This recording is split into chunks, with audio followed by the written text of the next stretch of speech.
नैबे आंगो जायगायाव आंगो समस्थियाव आंगो जोंनि बिदा फंबाय बिनानावफोरनि गेजेराव थानानै खामानि मावनो थाखाय आङो खाबुखौ मोननो नागिरदों। न'आव आगान होफैनानै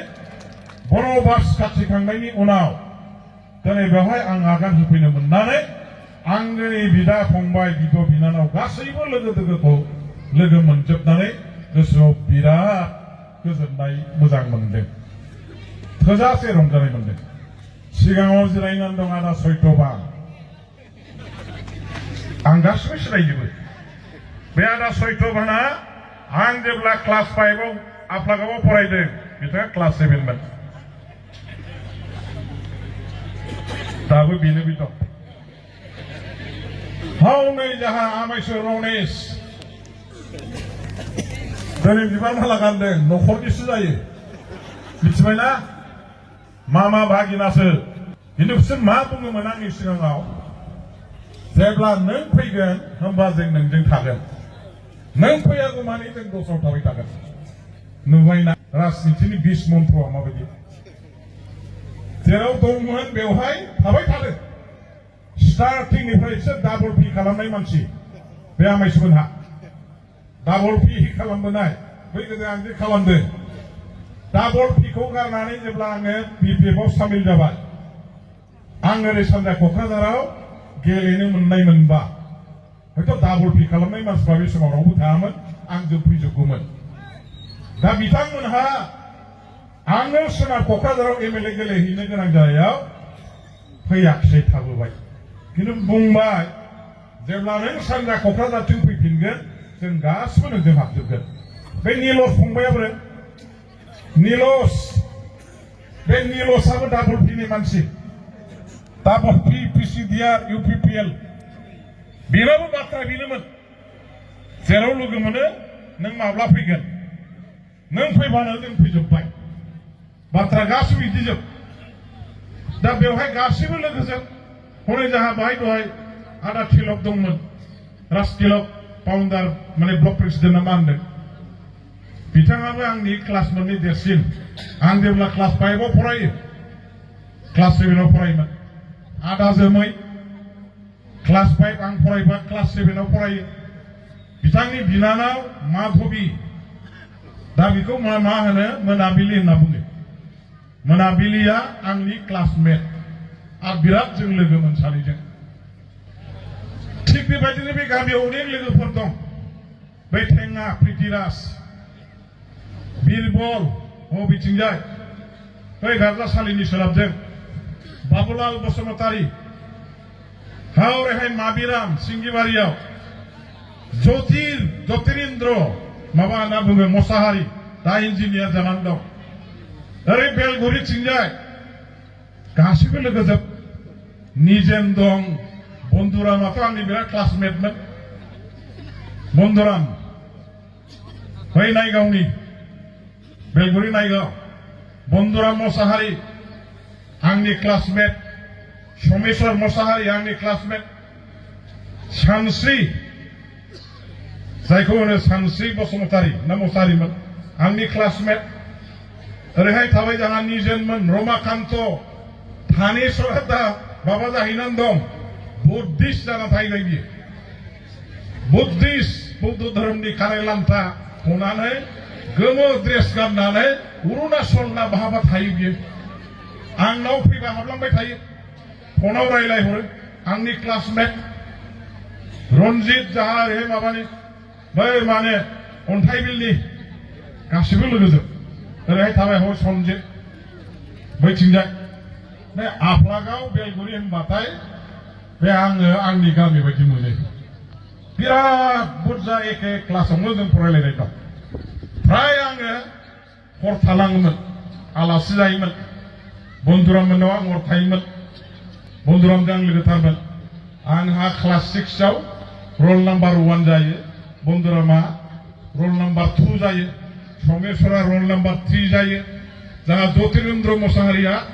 ज्योति प्रसाद मोसाहारिया रल नाम्बार माबा जायो, माने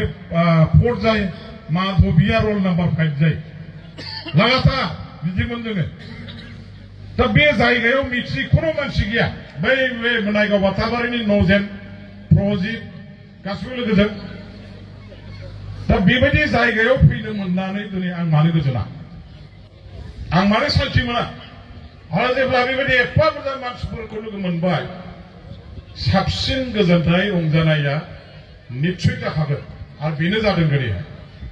दा जेखि जाया बे राजनितिनि बाथ्रा फैबाय दाना राजनितियाव लोगो दोगोजों खोथा गैया बिदा फंबाय जाथि बंस' खुरमाजोंबो खोथा गैया बिमा मासेनि बिदा फंबायनो आलदा आलदा राजनिति खालामो खालामना खालामा बे इन्दिरा गान्धीनि बंस'आव नुबाय इन्दिरा गान्धीनि बंस'आव राहुल गान्धीया कंग्रेस बिनि आरो माबानि फिसालाया मा होनो दिप्तिनि बिमायंनि फिसाला बे माने माबाया बरुण गान्धीया माथो बिजेपि जाया बेबायदि मेला जायो मेनका गान्धीया बिजेपि माने राहुलनि बिमा सनिया गान्धीया कंग्रेस राजनितियाव बिदि जायो न'खरसेयावनो जोंनावबो दा बर'आव दंसै बिदिया बिफाया बिपिएफ फिसालाया इउपिपिएल बांगालफोरनावथ' राजनितियाव जेसेबां दं बिदा फंबाया जा साबसिन दं गासिबो रानलायनानै थायो मोनसेयाव न'आव मोनसे नांफांथों होननाय बायदि हय आंनानै गभर्नमेन्टआव फैबो हागौ नङाबा नोंना फैनो हागौ नोंना फैबा नोंनिजों जानोसै आंना फैबा आंनिजों जानोसै खायदाया नाय जोंनावबो दा बर'फोरनाव फैहांबाय दा जायखिजाया दिनैहाय बे एफा बुरजा मानसिफोरजों जइन जाबाय आङो हां खनसेयैनो बे आइ आफा जोंनि बिदा फंबाय बिब' बिनानाव रायजो राजाफोरखौ जोंनि पार्टियाव बरायनानै लाबाय दिनैनिफ्राय नोंथांमोनहा जोंनि पार्टियाव गोदानै जोनोम मोनबाय नोंथांमोननि साफ्रोमबोनि सिनायथिया दिनै बिपिएफ एसे समसिम हय इउपिपिएलमोन एसे समसिम हयथ' सिगाङाव बिजेपि बे नोंथांमोननि परिचया दा गोमोरनानै दिनैनिफ्राय दा जे परिचय बे परिचया जाबाय बिपिएफ बिपिएफनि नीति आदर्श बिपिएफनि जे खामानि मावनायनि आदब खायदा साननाय हनाय बेजों गोरोबनानै दिनैनिफ्राय नोंथांमोनहा आगान सुरनांसिगोन खामानि मावनांसिगोन जोंनि थाखानाय जायफोर बिपिएफनि कर्मि बे कर्मिफोरजों लिडारफोरजों खाथि सोमोन्दोआव थानानै दलनि मोनफ्रोमबो खामानिखौ नोंथांमोनहा मावनांगोन आं बेखौ खावलायबाय दा आङो दिनै बेवहाय मोनसे खोथाखौ बुंलांगोन जोंनि बिपिएफनि जायफोर फुराना कर्मि नोंथांमोनहा जायफ्रा दिनै ज' जाफैबाय पार्टियाव बिथांमोना रावबो नङा जोंनि आंगोनि बिदा फंबाय बिब' बिनानावजों जों एखे हारिनि एखे थांखिनि थाखाय सोमावसारबोनाय बे मानसिफोरखौ जोङो जोथोन लानांगोन अनसायनांगोन बिथांमोनखौ गोसोआव आघात होनाय रोखोम बाथ्रा दाबुं उल्टा फाल्टा थानाय समावहाय बाथ्राफोरखौ समालोचना खालामनाय सोंखारिलायनाय बखिलायनाया जायो जोंबो बिथांमोनखौ बखिबोदों बिथांमोनहाबो जोंखौ बखिबोदों बै बखिलायनाय बै होनलायनाया पार्सनेल गावबागाव सत्रा सत्रि थानायनि नङा बे राजनितिनि बेयो कमप्लिटलि प्रफेसनेल जेखौ बुंना बुङो राजनितिनि नोंनि जे धर्म बेखौ नों पालन खालामदों गावनि जानानै गावनि हान्जानि जानानै बाथ्रा बुंनाय नों नोंनि हान्जानि जानानै बाथ्रा बुंनाय बे जाबाय राजनितियाव थानाय मानसिफोरनि भाष्य गावनिखौ जाहिर खालामनो थाखाय मालायनिखौ समालोचना खालामनानै दाय होनानै बे दलखौ माने फोजोबलांनाय दा बे हिसाबै बुंबोलायबाय बेखौ दिनै व्यक्तिगत जिबनाव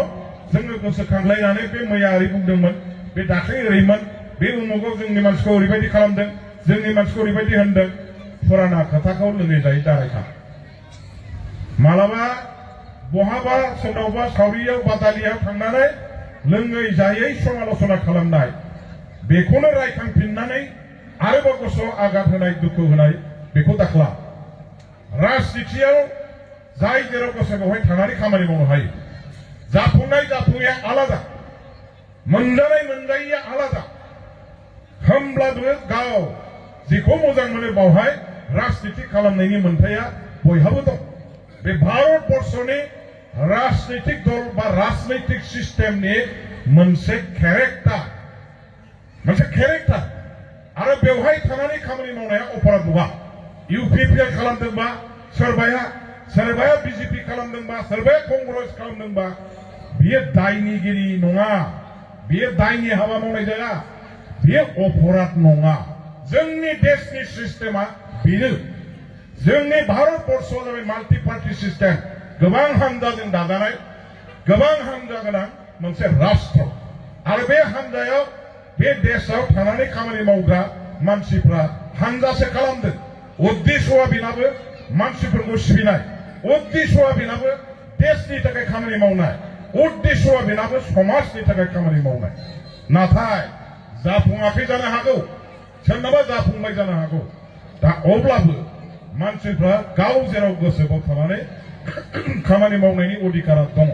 दा बिदि होननानै दिनै जों जायफोर रुलिंआव दं बे मानसिफ्रा रुलिंआव गैयै हानजाफोरनि मानसिफोरखौ जोङो बिसोरो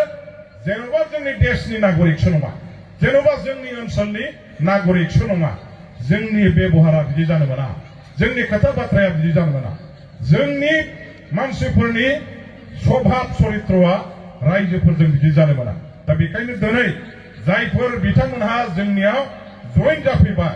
बे जइन जाफैनाय जोंनि बिब' बिनानाव बिदा फंबायखौ जोंनि गावनि आंगोनि बिदा फंबाय असे बिब' बिनानाव असे साननानै हानजानि गासैबो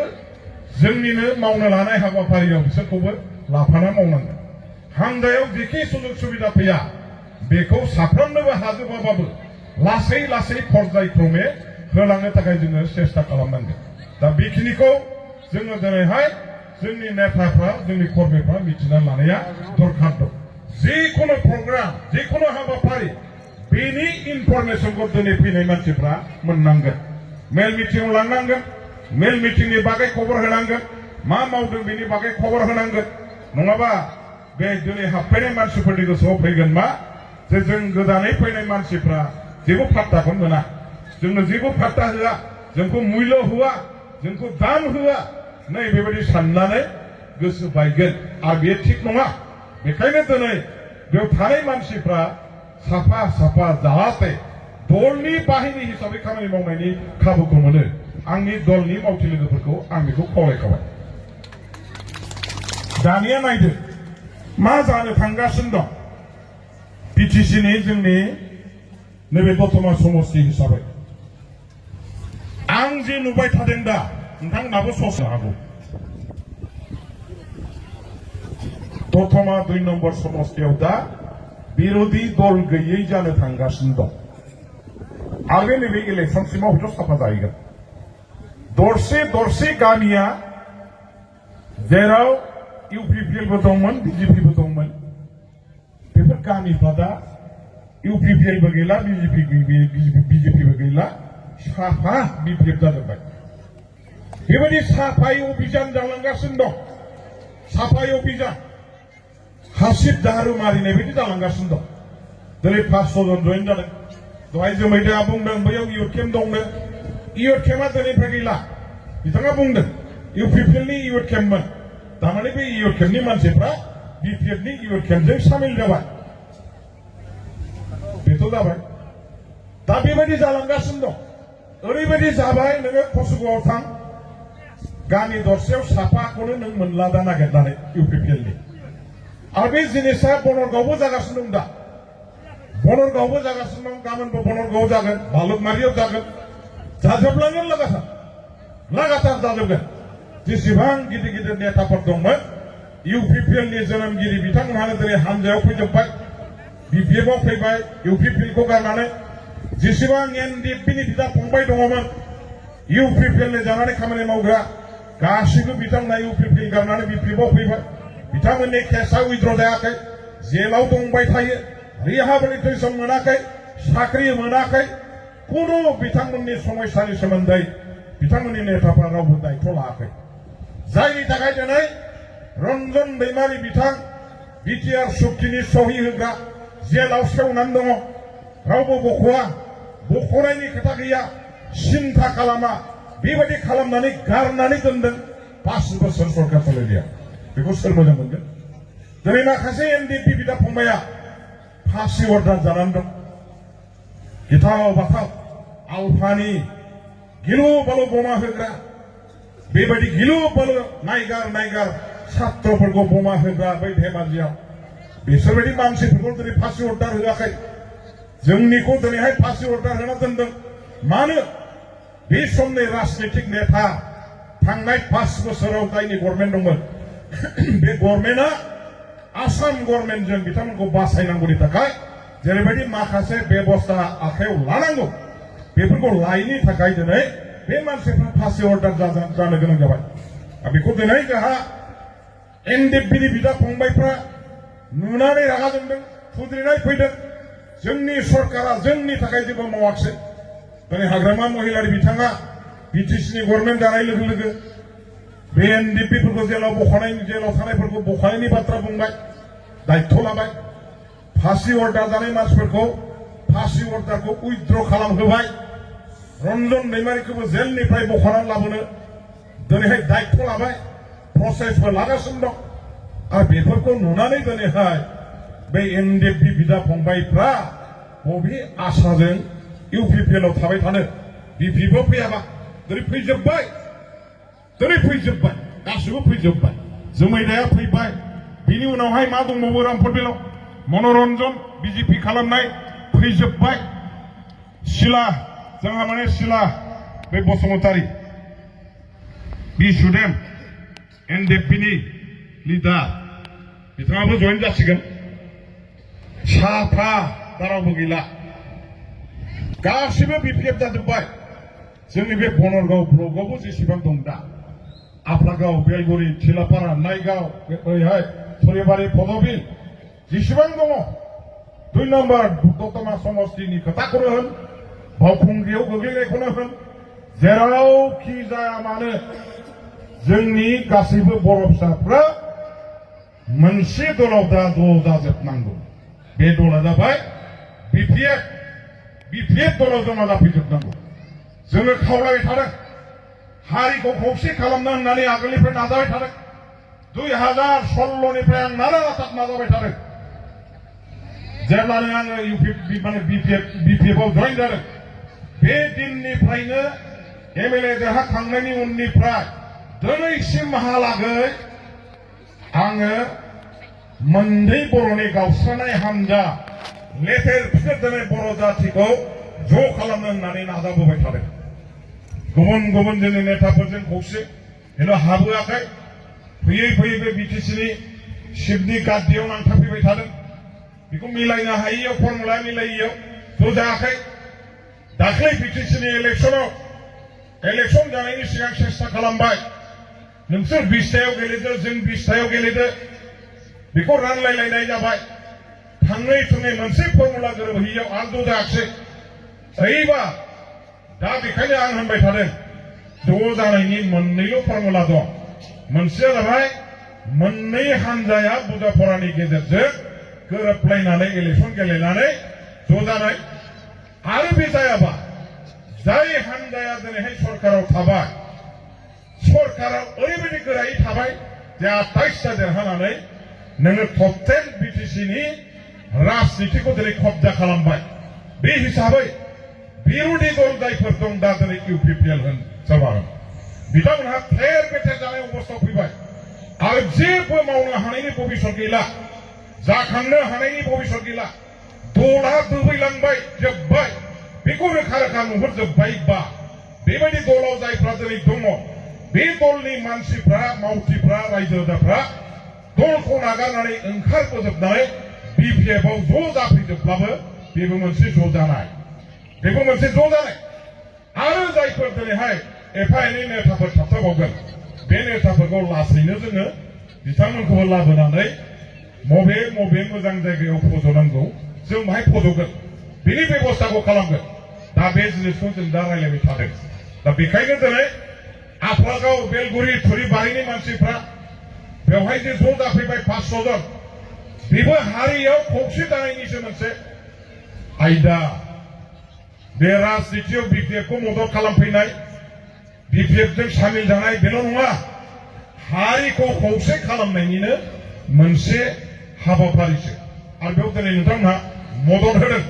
बेनि थाखाय आं बाख्नायगोन बेनि थाखाय आं बाख्नायगोन जोंनि हारिया खौसे जानांगौनि गोनांथि दङ दा बेनि थाखाय